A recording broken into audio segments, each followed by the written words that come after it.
What does the evidence say about hot and cold therapy, saunas, cold plunges, and the like? Yeah. It's really difficult to measure recovery outside of just performance. And the performance data is mostly like, hot and cold contrast stuff can do the same thing recovery-wise that cardio after training can do. Specifically, cold exposure and contrast can have this cascade where they cool off your inflammatory systems. That means under the hood, there's no recovery going on, actually less. The systems aren't getting healed. They're not getting fixed.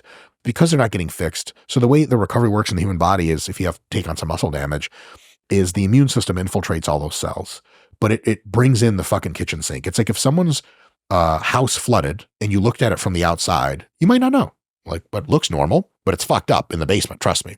You could still live in the house too.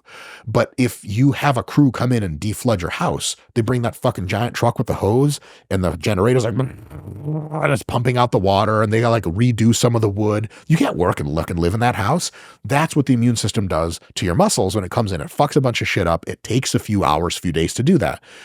What contrast bath is basically, or cold exposure, non-steroidal anti-inflammatories, and exercise after you've already done exercise is basically putting up a notice at the front gate to the people that are going to drive in with the truck to take the water out of the flooded house, is tell them like, hey fellas, come back tomorrow. And they're like, yeah, fuck it. Now the house isn't getting any better, but if you want to work in that house later, if you're in an upstairs office and you're writing your magnum opus, you don't want the fucking generator running. So you're like, no, come back. So you're saying that's what that stuff you're is. saying that masks recovery. Heat and cold does not promote recovery. Not in any way that helps the tissues fix themselves faster. Absolutely not. There's no evidence that whatsoever. And the evidence is actually contrary to that. It delays that process. Heat is a mixed bag, basically still kind of unknown. It's not super clear what heat does. We know that psychologically, people who enjoy heat exposure, like sauna, what about the stress? They love it. Oh, they love it. If they love it. But if you have an athlete that hates the sauna, do not make them go to the sauna for recovery. Because sauna is good for recovery and good for stress management. No, it's good for gym and gym stress management. John fucking hates it. 100%. Like if you like jazz music and it relaxes you, jazz music for an hour is dope. If you fucking hate jazz music, what the hell am I going to put you in a room, make you listen to music you don't like? That's like hell. That's like some kind of modern corporate version of hell. So all of that stuff, contrast, cold, plunges and all that shit, it doesn't do recovery. It does masking. It does a reduction of the inflammatory from a physical process. Perspective. Correct. But the inflammatory process is actually what does the recovery. It just takes time. The best thing, if you have sore muscles, sleep, eat, chill the fuck out, and wait. Then the sore muscles aren't sore. Now they're bigger and stronger. If you take a shitload of NSAIDs and do a bunch of cold plunges, yeah, you'll feel much better very soon, but you didn't grow any muscle. And these all things are cold and NSAIDs are confirmed to reduce the amount of muscle growth you get. So these are masking things. They're not helping you recover. I think when most people think recovery, they're thinking of like that futuristic machine in those like sci-fi movies where you like the Bacter tank and fucking Star Wars, you get in Dragon Ball Z, it's some kind of chemicals get in little nano machines and then you come out, you're actually healed and fixed. Cold, heat, etc. They don't do that. They just don't.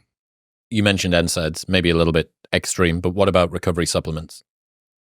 I'm aware of no supplements that you can qualify as recovery supplements unless they're a shake of carbohydrates plus high quality protein. And then there's just food, but delivered in a different system that may be more convenient.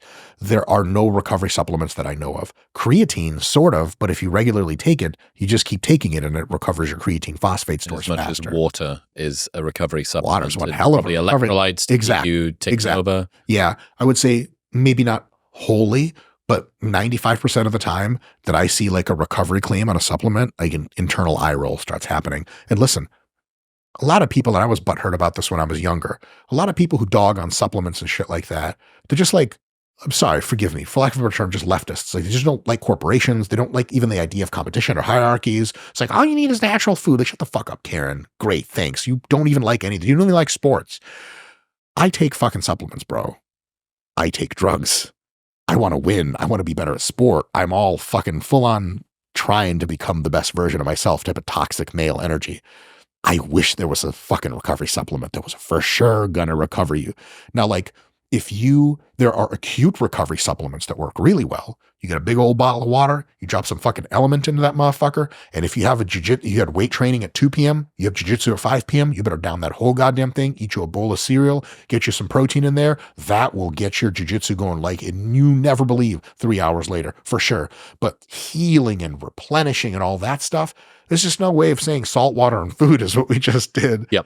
That's it. That is a recovery supplement. But it's like, if you don't have any salt dynamics issues and you get enough salt in your diet, drinking an element first thing in the morning every day is well on my way to recovery. Like, that's not how that works. Like, when you need it, it's fucking golden. When you don't, what you doing? Mm-hmm. There's no magic recovery pill. Now, if I'm being fully transparent, anabolic steroids and growth hormone are one hell of a recovery supplement, but they got their downsides too. Insulin, growth, insulin, and a shitload of primobolan. Holy fuck, man, you're recovering like you wouldn't believe. Made of rubber and magic. Oh yeah, sure.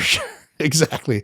Yeah. But that comes with, that's not a supplement. Those are prescription drugs. Some of them not even available for prescription.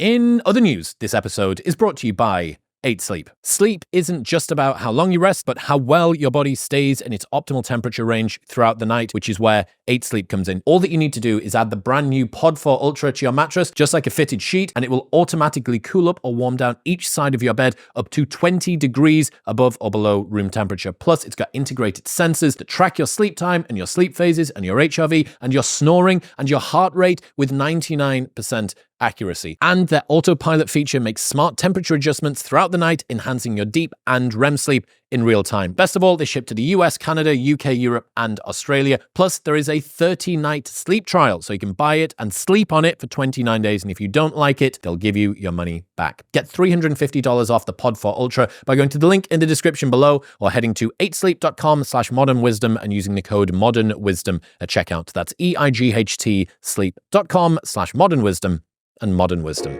at checkout. If you enjoyed that clip with Mike, you will love the full-length podcast in all of his big-headed, bold glory right here. Go on. Press it.